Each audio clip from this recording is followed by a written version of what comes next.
This is my Coral Delight journal.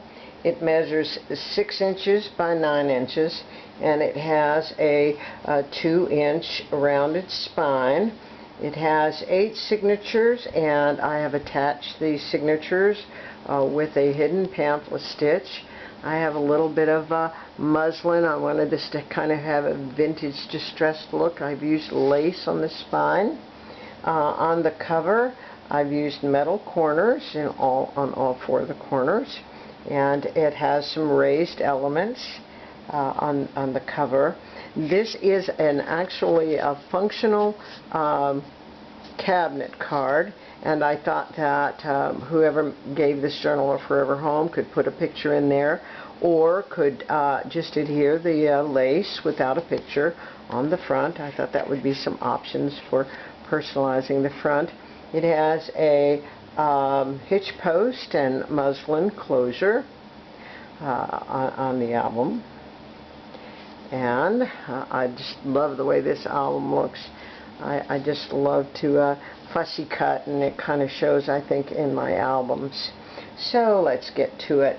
This album has 8 signatures and 214 pages. I've used designer paper, I've used stenciling, I've used washi tape, and we have dictionary pages with a lot of flip outs. I've used a lot of images of vintage linens, and they come from an Etsy shop called Little Bindi, and I'm just absolutely obsessed with these images. This is a book of photos that a doctoral student at the University of Illinois published, and I just thought these images were just terrific looking. Lots of tabs, ledger pages, die cut flourishes. I've used book pages. We have heart dangles. Since this book has so many pages, I'm just going to kind of quickly go through it. So you get another one of those pictures of Illinois. And these stamps, I had a swap with somebody from France, and these were the stamps that came on that package that I used.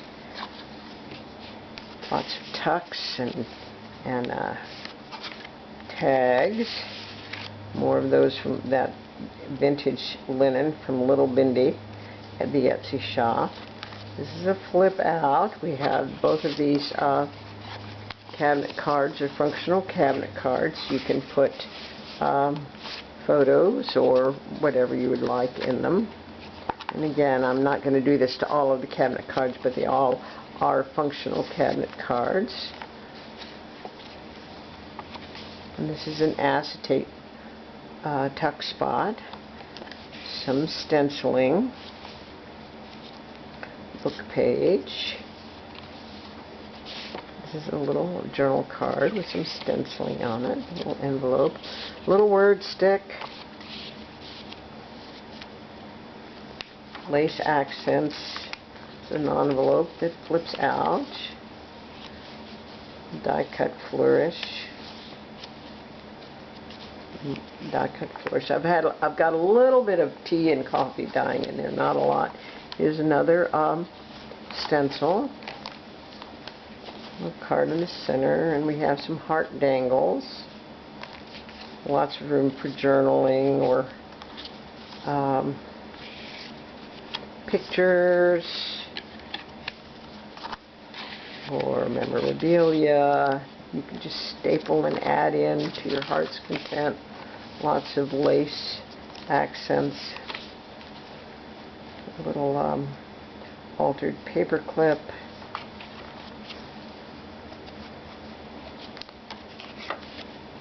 Little flip out. Stenciling.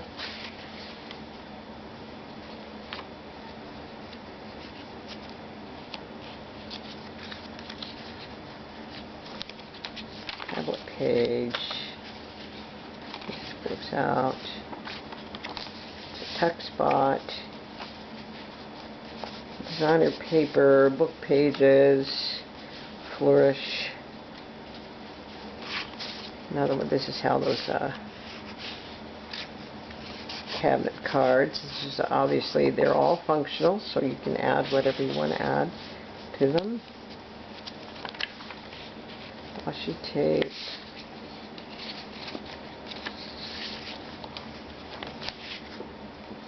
Another one of those vintage linens from Little Bindi.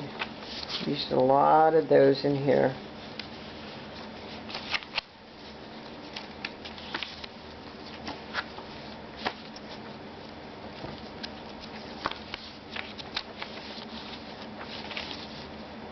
I just think these pictures, I happened upon that book at a thrift shop, and I thought the pictures were just wonderful and they would work well in a junk journal. Another one of those cabinet cards.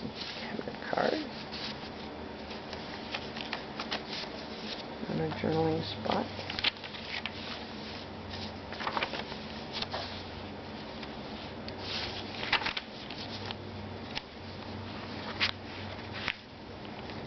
Has a little bit of a vintage look, but not too much. These vintage linen images are just wonderful.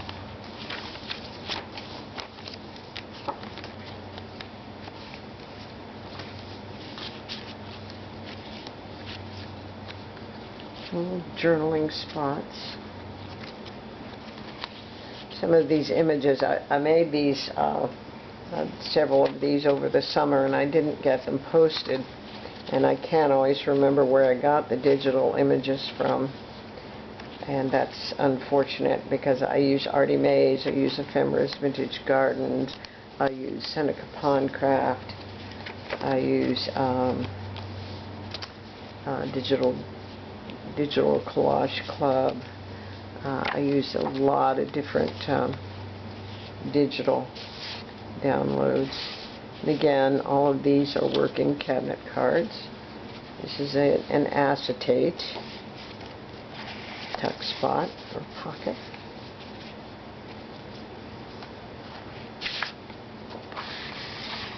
These vintage linen images can be sized, resized, and used in a lot of different ways.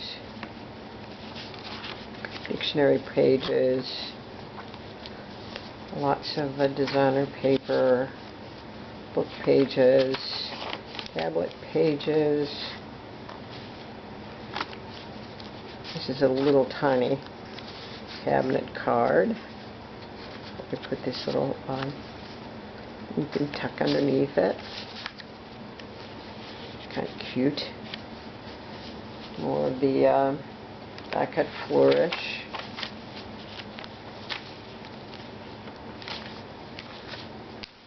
Lots of flips and envelopes and tucks and ledger paper. Just a shade of coffee dyeing and tea dyeing.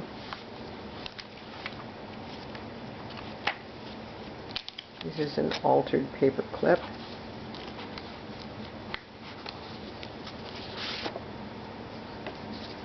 And a journaling card.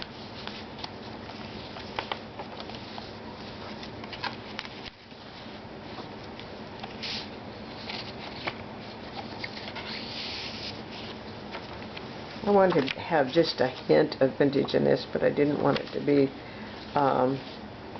so much of a distressed vintage look. Ledger papers.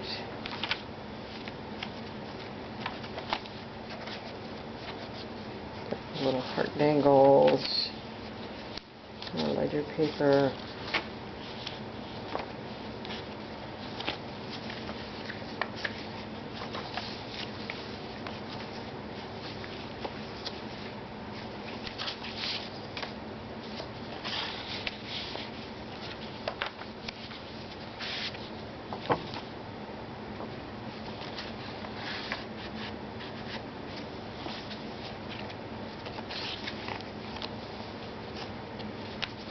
I just enjoy making these so much. In the summer I was really quite busy with my grandchildren and other things, so I only got I don't know, 3 or 4. No, I made 5, I think, this summer, but I never got any of them posted until now. The kids are back in school, and I have more time to make videos.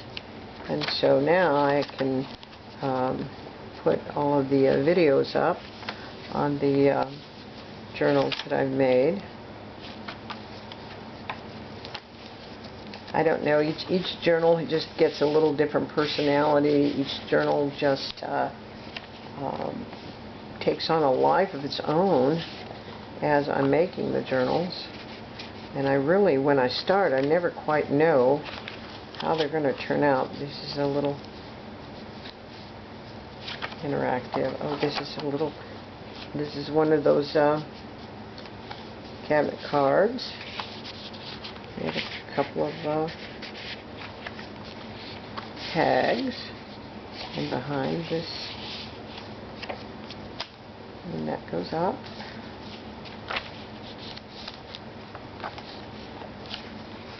More ledger paper, bluish. We have little heart dangles,